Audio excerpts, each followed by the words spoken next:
بسم اللہ الرحمن الرحیم۔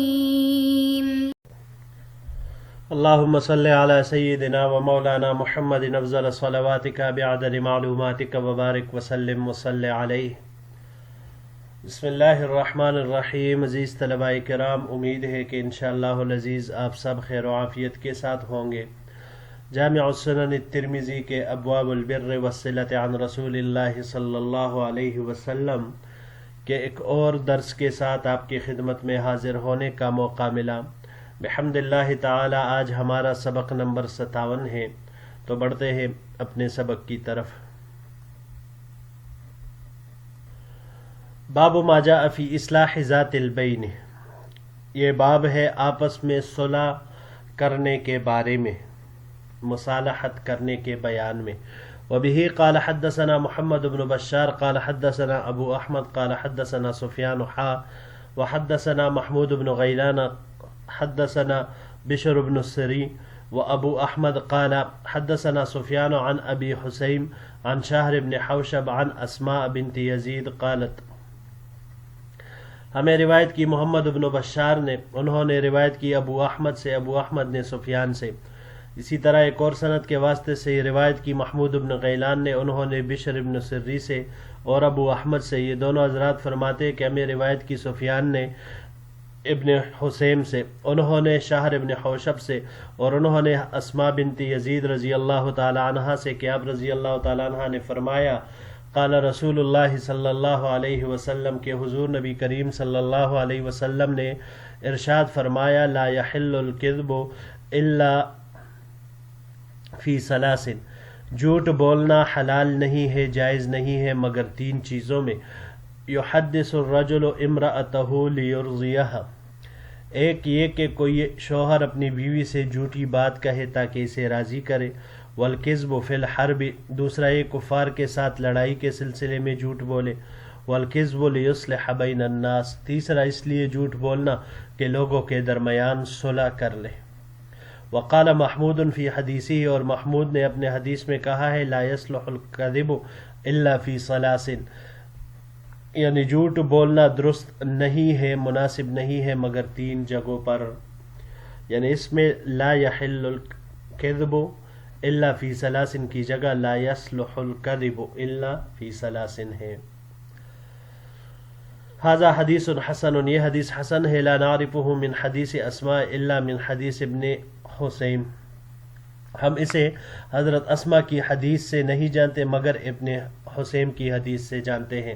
وروا داود بن ابی ہند ھذا الحدیث عن شاہر بن حوشب عن النبی صلی اللہ علیہ وسلم ولم یذکر فیہ عن اسماء، اور داود ابن ابی ہند نے یہ حدیث شاہر ابن حوشب اور انہوں نے نبی کریم صلی اللہ علیہ وسلم سے روایت کی ہے اور اس میں اسماء رضی اللہ عنہا کا ذکر نہیں کیا۔ حدثنا بذلك ابو قریب حدثنا ابن ابی زائد عن داود ابن ہند وفی الباب عن ابی بکر، اسی طرح ہمیں ابو قریب نے بیان کیا ہے، وہ کہتے کہ ہمیں ابن ابو زائدہ نے اور انہوں نے داود ابن ابی ہند سے روایت کی ہے، اس باب میں حضرت ابو بکر رضی اللہ تعالیٰ عنہ سے بھی روایت مروی ہے۔ وبه قال حدثنا احمد بن منیع قال حدثنا اسماعیل بن ابراہیم عن معمر عن الزہری عن حمید بن عبد الرحمن عن امہ ام کلثوم بنت عقبہ قالت، ہمیں روایت کی احمد بن منیع نے، انہوں نے روایت کی اسماعیل بن ابراہیم سے، انہوں نے معمر سے، انہوں نے زہری سے، انہوں نے حمید بن عبد الرحمن سے، انہوں نے اپنی والدہ ام کلثوم بنت عقبہ سے نقل کیا ہے، قالت کہ آپ نے فرمایا، سمعت رسول اللہ صلی اللہ علیہ وسلم یقول، کہ میں نے حضور نبی کریم صلی اللہ علیہ وسلم سے یہ ارشاد فرماتے ہوئے سنا، لیس بالکاذب من اصلح بین الناس فقال خیرا او نما خیرا، کہ وہ آدمی جھوٹ بولنے والا نہیں ہے جو لوگوں کے درمیان صلح کرنا چاہے پس وہ بلائی کی بات کہے یا خیر اور بلائی کی بات پہنچائے۔ وہذا حدیث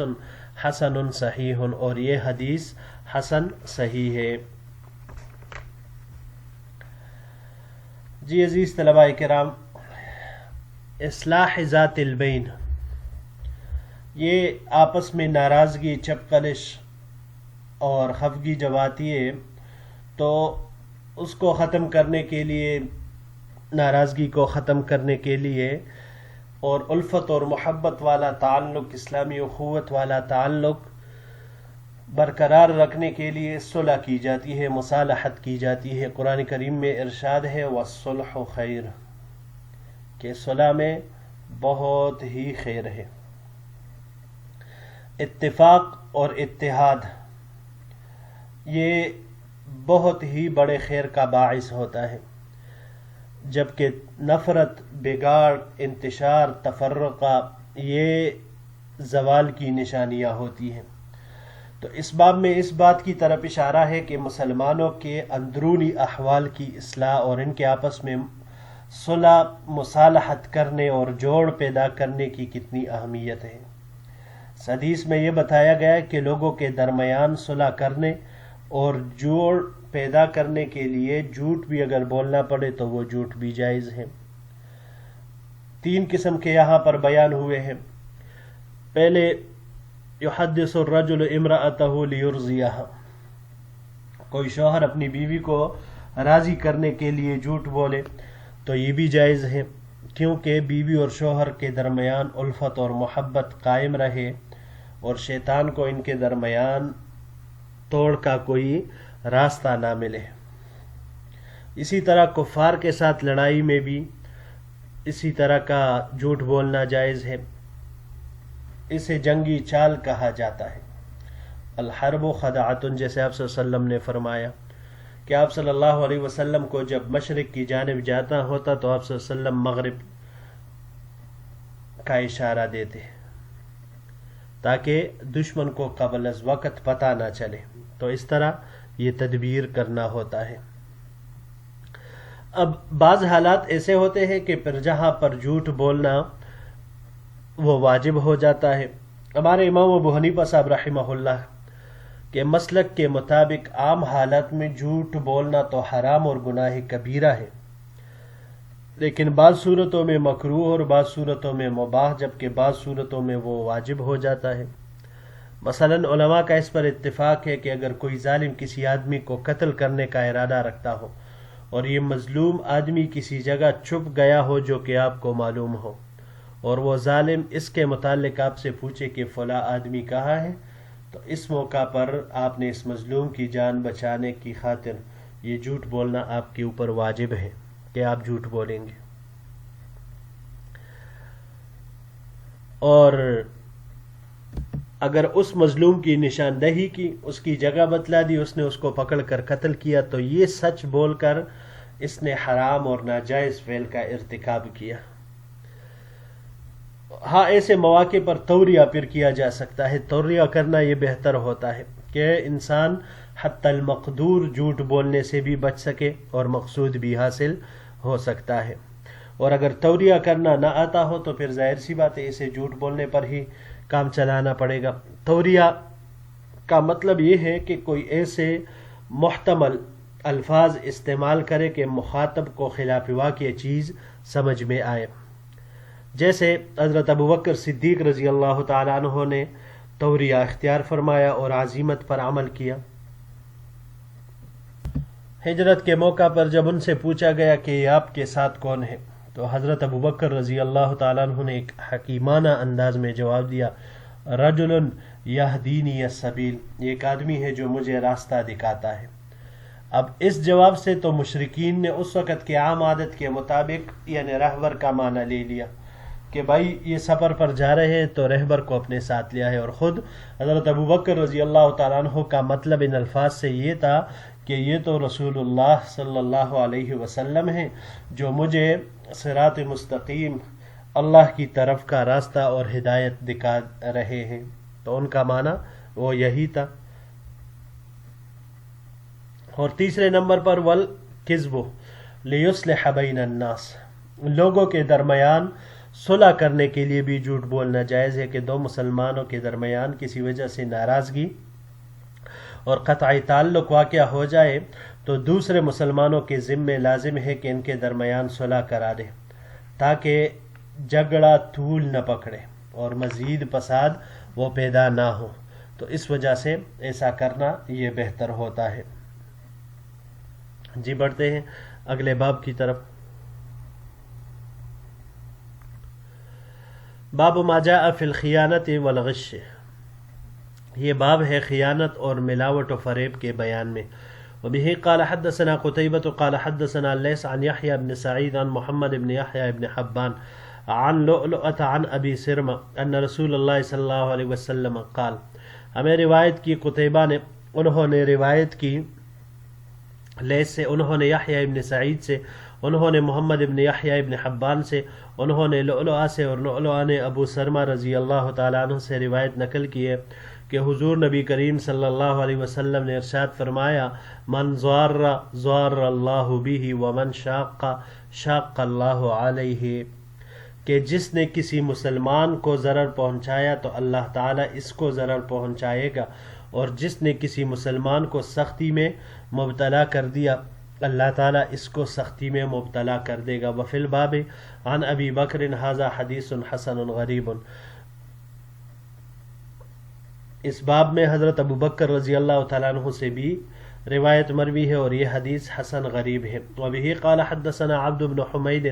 قال حدثنا زید بن حباب العقلی